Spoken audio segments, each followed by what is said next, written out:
Hello friends, आप लोग please मेरे चैनल को सब्सक्राइब करें एंड लाइक करें, कमेंट करें अगर वीडियो अच्छी लगती है तो।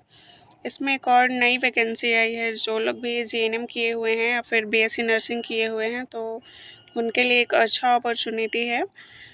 नॉर्थर्न कोल्सफील्ड लिमिटेड यानी कि उत्तर प्रदेश और मध्य प्रदेश। उत्तर प्रदेश में सिंगरौली है और मध्य प्रदेश में सिंगरौली है और उत्तर प्रदेश में सोनभद्र। तो यहाँ पे एक बड़ा सा कोल का फैक्ट्री है, तो उसमें वैकेंसी आया हुआ है स्टाफ नर्स का।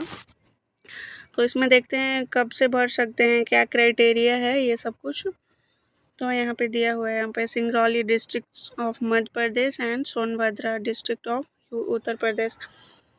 तो यहाँ पे दो ही जगह है। अगर यहाँ पे जॉब लगता है तो यहीं पे हमेशा के लिए करना होगा, इसमें चेंज करने का कोई ऑप्शन नहीं है। तो ऑनलाइन रजिस्ट्रेशन का जो डेट है वो 9/4/26 से स्टार्ट है और लास्ट डेट है 1/5/2026 तक। तो जो लोग भी अप्लाई करना चाहते हैं कर सकते हैं, क्योंकि इसमें सैलरी काफ़ी अच्छी है। और सबसे अच्छी बात ये है कि इसमें नेगेटिव मार्किंग नहीं है इस एग्ज़ाम में। तो जो लोग भी एलिजिबल है वो अप्लाई करें इसके लिए। इसमें बहुत सारे पोस्ट हैं, जैसे कि operator trainee, grade operator, dozer operator. तो हम लोग मेनली नर्सेस के बारे में बात करेंगे। तो यहाँ पे है staff nurse vacancy, trainee TNS and grade C. ST ST में तो कोई भी सीट नहीं है, SC ST में, और ओबीसी में भी नहीं। यहाँ पे देखते हैं यूआर में 21 है, AWS में 4 है, SC में 9 है, ST में 2 है, ओबीसी में 11 है। यानी कि टोटल जो है वो 47 वैकेंसी है। 47 है इसमें वैकेंसी। और भी बहुत सारे दिया हुआ है, ECG टेक्नीशियन, रेडियोग्राफर, ये सब का। तो हम लोग आगे देखते हैं। यहाँ पे जो स्टाफ नर्स हैं इसका क्या क्राइटेरिया है। सबसे पहले तो 10+2 होना चाहिए। उसके बाद BSc नर्सिंग या फिर GNM किसी भी रिकॉग्नाइज इंस्टीट्यूट से अप्रूव होना चाहिए। और candidate must have valid registration from any state nursing council, और किसी भी नर्सिंग काउंसिल जो भी स्टेट का है उससे वैलिड होना चाहिए। उसके बाद आगे देखते हैं। इसमें जो है ये तो नॉर्मल है। ओबीसी को 50% एंड जनरल AWS को 55%, SC ST को 45%।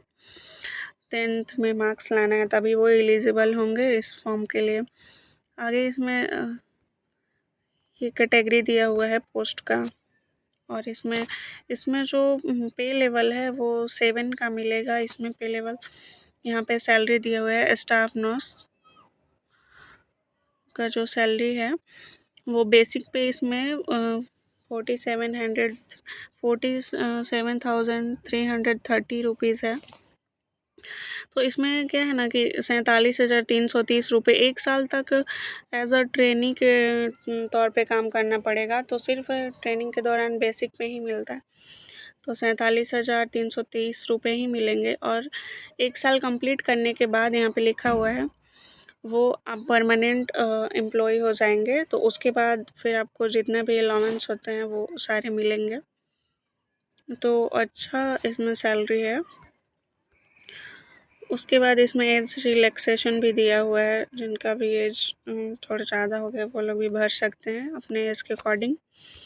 और अगला इसमें फ़ी तो अनरिजर्व और OBC AWS के लिए 1,000 है, और ऊपर से GST है 180 का।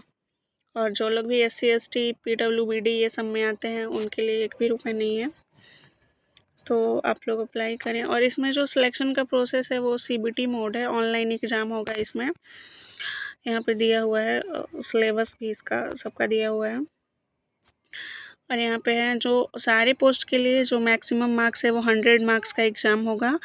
और इसमें जो मिनिमम कट ऑफ मार्क्स है वो 50 लाना है।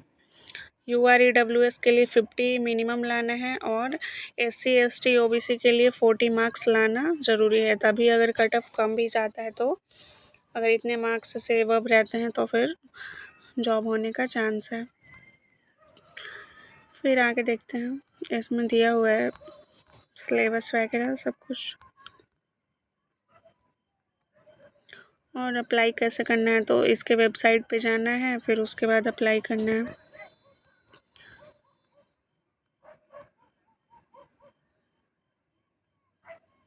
यहाँ पे दिए हुए हैं सिलेबस क्या रहने वाला है। यहाँ पे name of the post staff nurse, तो nursing and introduction, the hospital medical and surgical asepsis, body mechanics, preparation of patient unit, यानी कि फंडामेंटल ऑफ नर्सिंग है सारा यहाँ पे। Discharge of patient from hospital, nursing process, care of unconscious patient, growth development, paediatric nursing का total यहाँ पे सिर्फ लिखा है ना ग्रोथ, नहीं यहाँ पे एडल्ट का है, growth and development of adult, anatomy. और फिर नीचे भी दिया हुआ है सारे सिस्टम से, cardiovascular, respiratory, gastrointestinal, endocrine, integumentary, neuromuscular, urinary, reproductive, यानी कि टोटल जितने भी मेडिकल सर्जिकल नर्सिंग है उससे क्वेश्चन है। फिर nursing care, infectious disease, mental health and psychiatric nursing है, एनाटॉमी फिजियोलॉजी है, प्रेगनेंसी है यानी midwifery, gynaecology, puerperium, newborn baby, paediatric, miscellaneous. तो ऐसा नहीं है कि सिर्फ जो टॉपिक दिया है उसी से सिर्फ पूछेगा, मिसलेनियस भी दिया हुआ है, यानी कि जितने भी नर्सिंग में सब्जेक्ट हैं वो सारे इसमें कवर करना है। यहाँ पर दिया हुआ है ना, as per course offer by recognise institute, तो सारे जितने भी नर्सिंग में सब्जेक्ट हैं वो सारे पढ़ने हैं। उसके बाद इसमें जो है जो सिलेबस है वो 70 मार्क्स का होगा, टेक्निकल से यानी नर्सिंग से क्वेश्चन रहेगा, और 30 मार्क्स का जो क्वेश्चन हैं वो जनरल से रहेंगे। यहाँ पे है देखो, जनरल नॉलेज रहेगा यहाँ पे, जिसमें भारत और उसके अंतर्राष्ट्रीय संबंध, सामान्य विज्ञान, भारतीय भूगोल, भारतीय अर्थव्यवस्था, कला और संस्कृति, भारतीय इतिहास, एंड जनरल अवेयरनेस में खेल, रक्षा, पुस्तक, पुरस्कार, current affairs, and reasoning and verbal mental ability रहेगी। फिर उसके बाद मैथ है, मैथ में वर्क रिलेशनशिप और फिर प्रॉफिट लॉस स्पीड है। तो मैथ में ज़्यादा टॉपिक नहीं है, 4 टॉपिक है। और इंग्लिश यहाँ पे हिंदी इंग्लिश ग्रामर भी है, सिनोनिम एंटोनिम। तो जनरल जो है वो यहाँ पे अच्छे से देखते हैं, जो टेक्निकल का क्वेश्चन है वो है 70 मार्क्स का, और जो जनरल है वो 30 मार्क्स का है। जनरल में आ गया math, reasoning, GK, GS, GK है, जीएस तो नहीं दिया है इसमें, जीके है बस, जीएस नहीं है, जीके है।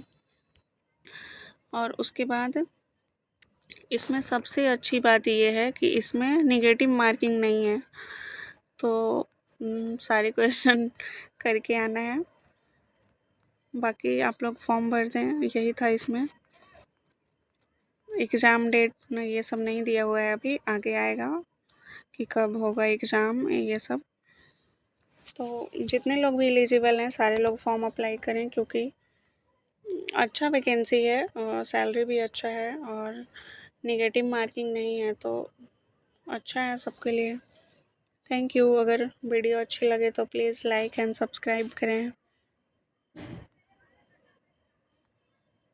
ओके।